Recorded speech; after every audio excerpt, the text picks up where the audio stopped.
দীর্ঘদিনের গরমের পর স্বস্তির বৃষ্টি। অবশ্যই এই যে গরম ছিল, প্রচণ্ড গরম, এটাকে তাপদাহ আমরা যদি বলি ভুল হবে না। তো এইখানে এই গরমের পরে আমার এখন যে অবস্থা, বৃষ্টি, স্বস্তির বৃষ্টি, খুবই আরামদায়ক পরিবেশ। এর মধ্যে হচ্ছে আমার বাসায় টিনের চাল। তো বুঝতেই পারছেন এটা কত উপভোগ্য একটা বিষয়। এবং আমার বিশেষ করে আমার যে গাছগুলো আছে সেগুলোতে পানি, গরমে গাছের যে মাটিগুলো শুকিয়ে গেছিলো সবগুলোতে সুন্দর পানি এবং বৃষ্টি। তবে এই বৃষ্টির কারণে মশা, এমনিতেই সিলেটে অনেক বেশি মশা, এই মশাও বৃদ্ধি পেয়েছে। কিন্তু এটা আবার এই বৃষ্টিটাই এখন আমাদের চরম কাঙ্ক্ষিত বৃষ্টি এখন আবার আমাদের ভয়ের কারণ হয়ে গেছে। কারণ ভয়ের এই জন্য কারণ, যদিও বৃষ্টি আমাদের আরামদায়ক, আমাদের জন্য আরাম হচ্ছে, কিন্তু সিলেটের জন্য এটা একটা ভয়ের কারণ। আমরা দেখছি যে এই বৃষ্টি তো ইতিমধ্যে বিভিন্ন নদী সিলেট সুনামগঞ্জে বিভিন্ন নদী একদম কানায় কানায় পরিপূর্ণ, পুরো যৌবন ফিরে পেয়েছে।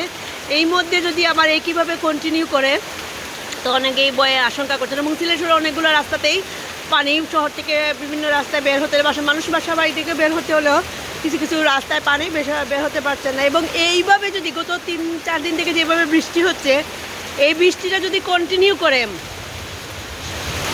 সত্যি বলতে কি এই বৃষ্টিটা যদি এইভাবে কন্টিনিউ করে আমাদের অবশ্যই মানে স্বস্তির চেয়ে আরামের যে ভয়ের কারণ হয়ে দাঁড়িয়েছে। সবাই বিতস্ত যে কখন কার বাসায় পানি উঠে বা কখন সিলেট শহরে বন্যা জীবে যায়। তো আমরা অবশ্যই বৃষ্টি চাই, কিন্তু আমরা চাই আমাদের কেউই গতবার যে ভয়াবহ বন্যা, সে বন্যায় ক্ষয়ক্ষতি, সত্যি কথা বলতে গেলে অনেক দরিদ্র, অনেক মধ্যবিত্ত, নিম্ন মধ্যবিত্ত অনেক ফ্যামিলি বন্যার ক্ষয়ক্ষতি কেটে উঠতে পারেননি।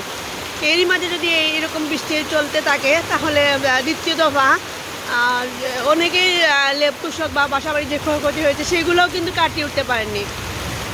তো আমরা আল্লাহর কাছে দোয়া করবো এরকম বৃষ্টি যেন না হয়। এবং আমাদের নগর উন্নয়নের সাথে যারা, এই যে আকাশ শুনতেই পাচ্ছেন, আকাশের গুড়গুড় শব্দ, তো আমাদের নগর উন্নয়নের সাথে যারা জড়িত আছেন বা ভবিষ্যতে আসবেন, আমরা আশা করব, প্রত্যাশা করব সিলেটবাসী এবং সরকারের কাছে তো অবশ্যই যে একটা পরিকল্পিত এবং এখন সিলেটের প্রত্যেকটা ড্রেনই হচ্ছে আমাদের যে বাসা বাড়ি সেগুলো থেকে অনেক উঁচুতে, যে কারণে রাস্তায় পানি আসার পানি, ড্রেনের পানি নদীতে না গিয়ে অনেক সময় হচ্ছে বাসা বাড়িতে চলে আসে।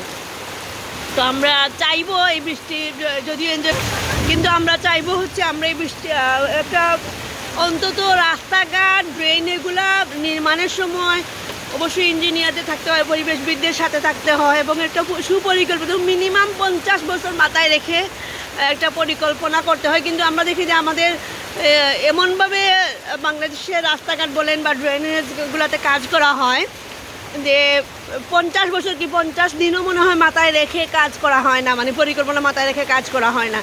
নাহলে তো আমাদের প্রত্যাশা থাকবে, যদি আমরা উন্নয়নশীল দেশ, আমরা উন্নয়ন করছি, আমাদের অনেক উন্নয়ন হচ্ছে, তবে সেই উন্নয়নগুলো যেন সাস্টেইনেবল হয়, টেকসই হয়। যে টেকসই উন্নয়ন, যে উন্নয়ন আমাদের পরবর্তী প্রজন্মের জন্য ক্ষতিকর না হয়, যে উন্নয়ন আমাদের